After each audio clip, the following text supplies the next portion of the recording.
Hello friends, मैं हूं लोकेश। एक बार आप सभी का स्वागत है हमारे यूट्यूब चैनल लर्निंग अड्डा पे। आज अपन डिस्कस करने जा रहे हैं कंपटीशन एग्जाम की इंग्लिश, जहां पे मैं आपको बताऊंगा कि आपके पास कंपटीशन एग्जाम में इंग्लिश किस प्रकार से पूछी जाती है और अगर आपको उसको बहुत अच्छा करना तो आप कैसे कर सकते हो।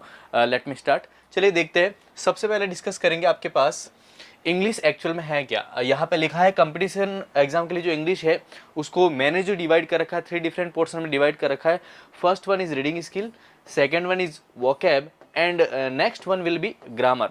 जैसा कि मैंने अपने प्रीवियस वीडियो में आपको बताया था कि आपके पास इंग्लिश लैंग्वेज को अगर पूरा कंक्लूड करें, अगर हर एक पोर्शन को देखें जो प्रीलिम्स के अंदर पूछा जा रहा है, मेंस के अंदर पूछा जा रहा है, तो अपन कहीं ना कहीं कंक्लूड करके एक ही बात पे पहुंचते हैं कि आपके पास इंग्लिश जो है मेजर फॉर्म इन 3 बेसिस पे टिकी हुई है, जहां पे रीडिंग स्किल ले लीजिएगा, वोकैब ले लीजिएगा, ग्रामर ले लीजिएगा।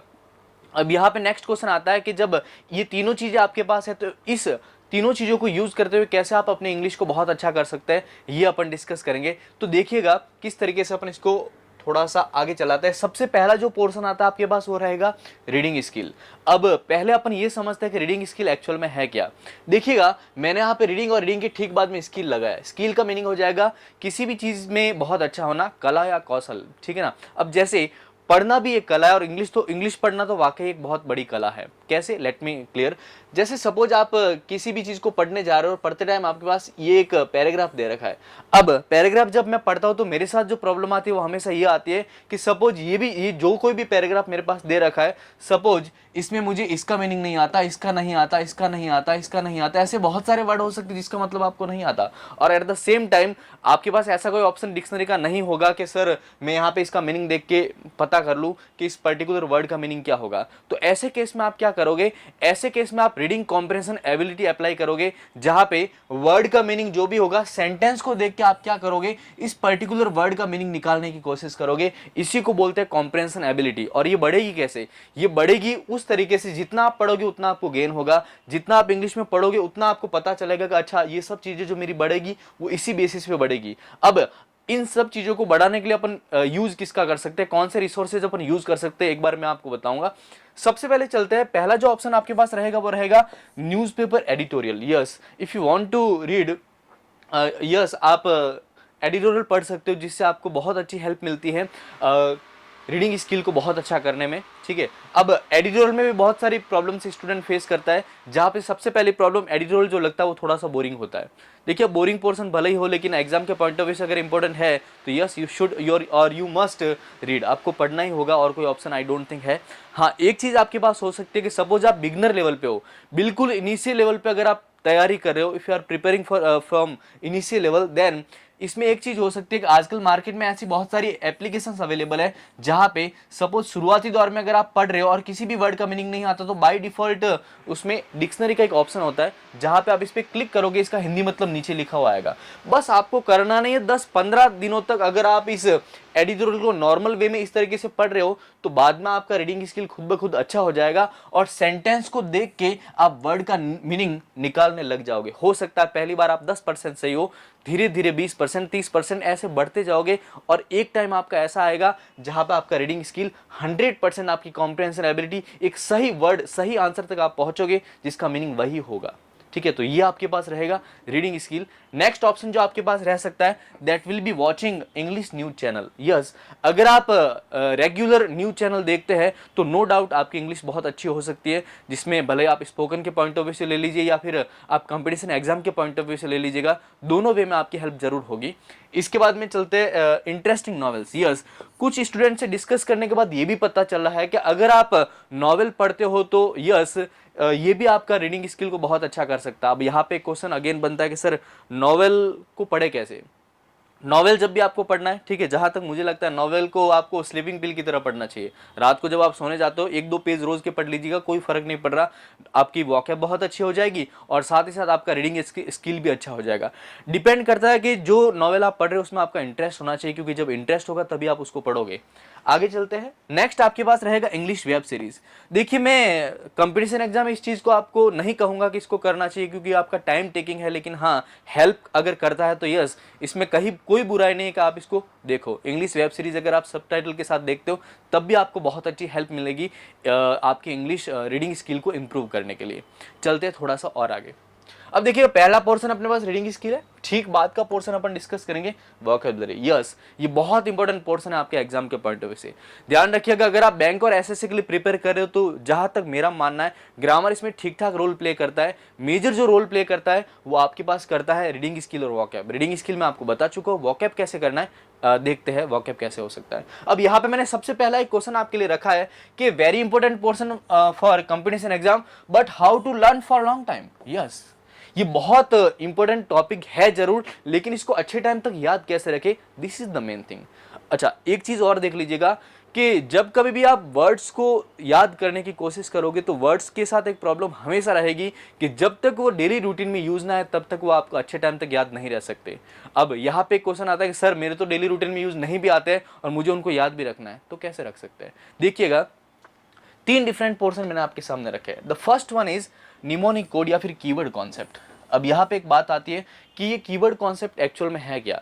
अभी आप सिर्फ इतना समझ लीजिएगा कि वोकैब को याद करने के लिए कीवर्ड कॉन्सेप्ट होता है, कैसे होता है, क्यों होता है, ये अपन आगे थोड़ा देखेंगे कि एक्चुअल में इसके अंदर है क्या।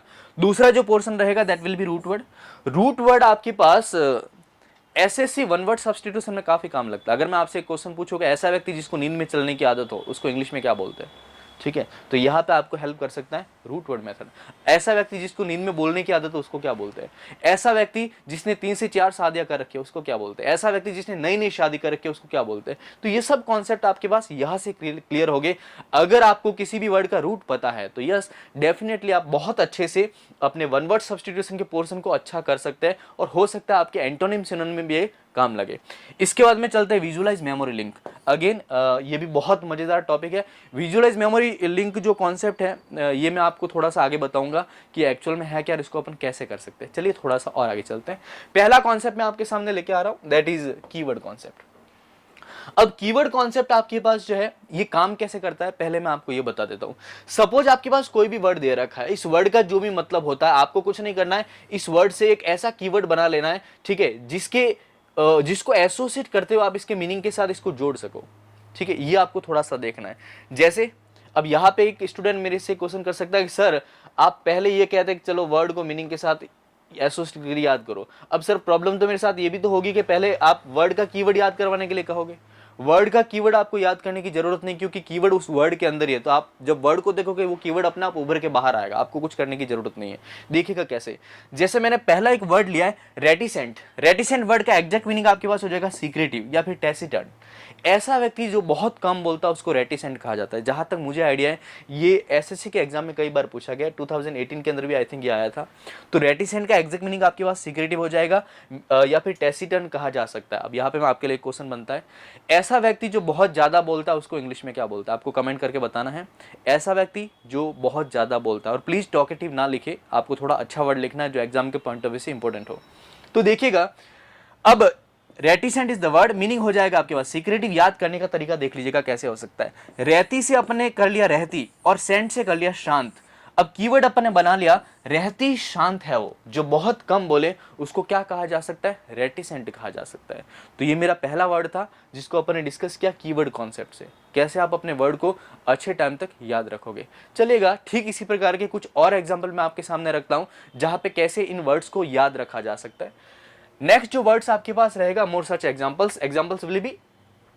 पहला वर्ड है सैक्रोसेंट। सैक्रोसेंट का एग्जैक्ट मीनिंग हो जाएगा हॉली, प्योर, पायस। हिंदी में इसको कहा जाता है पवित्र। अब देखिएगा इसको अगर आप चाहो तो रूट वर्ड से भी याद कर सकते हो। सैक्रो रूट वर्ड होता है, ये जहां कहीं भी आता है आंख बंद करके पवित्र मीनिंग लगा लीजिएगा, कभी गलत नहीं होगा। आपने वर्ड सुना होगा सैक्रिलिक। सैक्रिलिक का मीनिंग हो जाएगा क्रिटिसाइज गॉड या फिर क्रिटिसाइज गॉड्स प्लेस, ऐसी जगह जहां पे भगवान वगैरह का जो भी हो और वहां पे उसका अनादर करना, ठीक है। तो ये सैक्री वर्ड हमेशा प्योर, पायस या पवित्र के आसपास घूमता, ध्यान रखिएगा। अब ये तो मैंने रूट वर्ड बता दिया, इसको कीवर्ड से कैसे याद करोगे? सैकड़ों से कर लीजिएगा सैकड़ों और सेंट से कर लीजिएगा संत।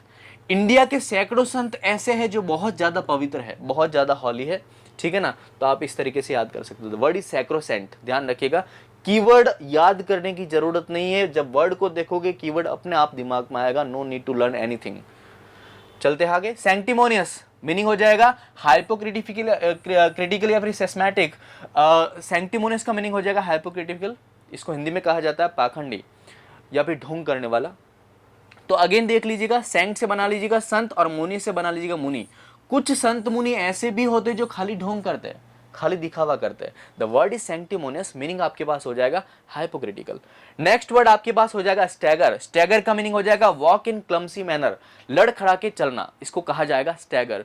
अगेन यहाँ पे आपके लिए क्वेश्चन बनता है, आपको ये बताना है कि ऐसा व्यक्ति जो लड़खड़ा के बोलता है उसको इंग्लिश में क्या बोलते हैं, कमेंट करके बताइएगा। तो यहाँ पे मैंने लिखा है, देखिए stagger is the word, meaning हो जाएगा talk in walk in clumsy manner. तो इसका कीवर्ड अगर आप बनाना चाहो तो ये स्टूडेंट का बनाया हुआ कीवर्ड है स्टैग। अब देखिए स्टैग से पीछे स्टैग ले लिया और आगे रॉयल ले लिया। आई थिंक आप जानते होंगे इसके बारे में। रॉयल स्टैग के बाद की जो कंडीशन होती है वो हमेशा ऐसी होती है, वॉक इन क्लमसी मैनर, लड़खड़ा के चलने की स्थिति। तो वर्ड मेरे पास स्टैगर है। एग्जाम के पॉइंट ऑफ व्यू से वेरी वेरी और वेरी इंपॉर्टेंट, सारे वर्ड्स ध्यान रखिएगा। एक्लिमेटाइज, एक्लिमेटाइज का एग्जैक्ट मीनिंग हो जाएगा आपके पास एडेप्टेशन, एडजस्ट विद क्लाइमेट, अपने आप को जलवायु के अनुसार ढाल लेना। हिंदी में इसके लिए बड़ा प्यारा वर्ड है अनुकूलन, अपने आप को जलवायु के अनुसार ढाल देना, उसको एडेप्टेशन कहा जाता है। तो देखिएगा इस वर्ड के अंदर ही क्लाइमेट आ रखा है, आई डोंट थिंक कुछ याद करने की जरूरत है। तो क्लाइमेट अपन ने क्या बना लिया, कीवर्ड बना लिया। ठीक इसी प्रकार नेक्स्ट वर्ड आपके पास हो जाएगा एड्रॉइड। एड्रॉइड का एग्जैक्ट मीनिंग आपके पास हो जाएगा स्किलफुल, एडेप्ट, या फिर आपके पास कह सकते हो डेक्स्ट्रस। डेक्स्ट्रस बहुत सही वर्ड है। अब देखिएगा डेक्स्ट्रस को याद करना चाहते हो तो यहाँ पे दक्ष आ गया, कला को दक्षता हिंदी में कहा जाता है, आप याद कर सकते हो। और एड्रॉइड का कीवर्ड अपन ने बना लिया आई ड्रॉ इट, मेरे में ये कला है, मेरे में स्किल है कि मैं इसको ड्रॉ कर सकता हूं। द वर्ड इज एड्रॉइड, जिसका एग्जैक्ट मीनिंग आपके पास क्या हो जाएगा, स्किलफुल। तो ये मेरा पहला कॉन्सेप्ट था, कीवर्ड कॉन्सेप्ट, जहां पे अगर आप चाहो तो इस तरीके से अपने वर्ड को याद कर सकते हो। It is very good method for learning vocab. चलते हैं थोड़ा सा और आगे, नेक्स्ट डिस्कस करते हैं। कॉन्सेप्ट आपके पास रहेगा रूट वर्ड कॉन्सेप्ट। अगेन मजेदार कॉन्सेप्ट, एसएससी के पॉइंट ऑफ व्यू से वेरी वेरी और very important. Root word concept आपका है क्या, सपोज ये वर्ड दे रखा है और इस वर्ड के अंदर कोई भी रूट दे रखा है, अगर आपको इसका मीनिंग पता है, इस रूट का मीनिंग पता है, तो मुझे जहां तक लगता है इस पूरे वर्ड का मीनिंग आप बहुत अच्छे से निकाल सकते हो। और मजेदार बात ये कि अगर ये वर्ड दो रूट से मिलकर बना हुआ है, आपको इसका भी मीनिंग पता है, इसका भी मीनिंग पता है, आप पूरे मतलब तक पहुंच ही जाओगे। लेट मी क्लियर कैसे। एक वर्ड मैंने लिया है गैमी, जिसका एग्जैक्ट मीनिंग हो जाएगा रिलेटेड टू मैरिज। ध्यान रखिएगा गैमी वर्ड हमेशा शादी के आसपास घूमता है, इसका मीनिंग ऑलवेज शादी के आसपास ही रहेगा। तो देखिएगा पहला वर्ड मैंने लिया है पॉली और दूसरा लिया है गैमिस्ट। अब इस पूरे वर्ड को मैं एक बार खोल के आपके सामने रखता हूं। पॉली का मीनिंग होता है बहुत, गैमी शादी के आसपास, आईएसटी जब किसी भी वर्ड के पीछे लगता है तो वो एक नाउन की तरह ट्रीट होता है और वो एक पर्सन बन जाता है। तो यहां पे देखिएगा polygamist, one who does more than one marriage, व्यक्ति जिसने एक से ज्यादा शादियां कर रखी उसको पॉलीगैमिस्ट पर्सन कहा जाता है इंग्लिश के अंदर। मोनो नाम से पता चल रहा है, दिस इज फॉर वन, व्यक्ति जिसने एक ही शादी कर रखी है। फिलो बहुत बढ़िया रूट वर्ड है, फिलो का एग्जैक्ट मीनिंग हो जाएगा आपके पास लव, ये हमेशा लव के आसपास घूमता है। अब यहाँ पे मैं आपसे क्वेश्चन छोड़ो, मैं सीधा बता देता हूँ। एक बहुत प्यारा वर्ड है फिलोफोबिया। फिलोफोबिया का एग्जैक्ट मीनिंग हो जाएगा फियर ऑफ लव, व्यक्ति जिसको प्यार करने से डर लगे उसको फिलोफोबिया की प्रॉब्लम होती है। ऐसे बहुत सारे वर्ड है। तो देखिएगा मैंने कहा फिलो मीनिंग, नेक्स्ट वर्ड इसके बाद का वर्ड आपके पास गैमिस्ट है, मीनिंग हो जाएगा वन हु लव्स मैरिज, व्यक्ति जिसको शादी से प्यार हो, लव मैरिज नहीं, वन हु लव्स मैरिज, व्यक्ति जिसको शादी से प्यार हो उसको कहा जाता है फिलोगैमिस्ट। ठीक बाद में miso, this is for hate, यह हमेशा हेट के लिए रहेगा। तो वन हु हेट्स मैरिज, व्यक्ति जिसको शादी से नफरत हो उसको हमेशा कहा जाएगा मिसोगैमिस्ट।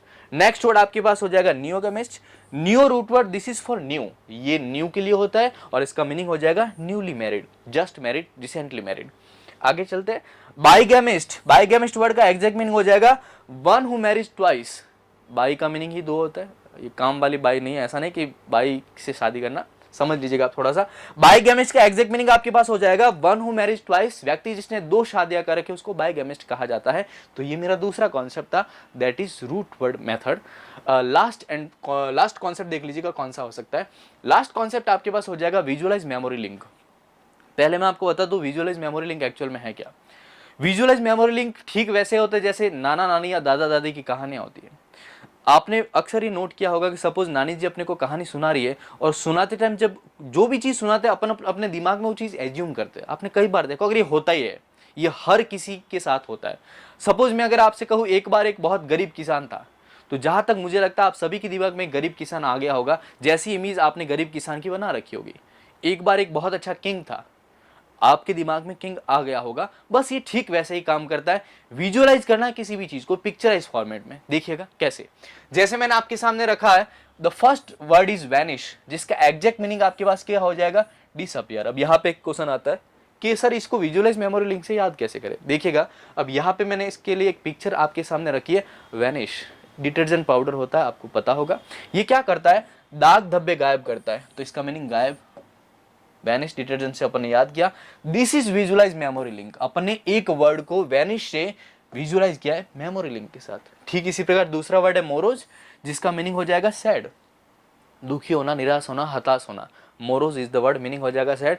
इसका अगर अपन बात करें तो देखिएगा, मैंने एक इमोजी लिया जो बहुत दुखी है, ठीक है ना, तो जिसका मीनिंग हो जाएगा सैड। इसको अगर आप चाहो तो विजुअलाइज मेमोरी लिंक के साथ कीवर्ड कॉन्सेप्ट ऐड कर लीजिएगा। देखिएगा इसके अंदर वो रोज दे रखा है, उसको रोज नहीं मिला, इसकी वजह से वो बहुत दुखी था। चलो इसके आंसू निकाल लेते थोड़े से, ठीक है। तो वर्ड मेरे पास रहेगा मोरो, जिसका एग्जैक्ट मीनिंग क्या हो जाएगा, सैड, दुखी, निराश, हताश। और नेक्स्ट वर्ड आपके पास हो जाएगा मॉर्बिड। मॉर्बिड का एग्जैक्ट मीनिंग आपके पास हो जाएगा हेल्दी। अब यहाँ पे अगर यहाँ थोड़ा ध्यान से देखिएगा, यहाँ पे मैंने आपके पास एक पिक्चर लिया है, एक बूढ़ी सी औरत है जो बीड़ी पी रही है। अब देखिएगा कीवर्ड बना लीजिएगा इसका, मोर से बना लीजिएगा मोर, और बीड से बना लीजिएगा बीड़ी। जो बहुत ज्यादा बीड़ी पीता है वो कैसा हो रहता है, अक्सर अनहेल्दी रहता है। तो ये मेरे पास तीसरा कॉन्सेप्ट था, that is visualize memory link, ठीक है ना।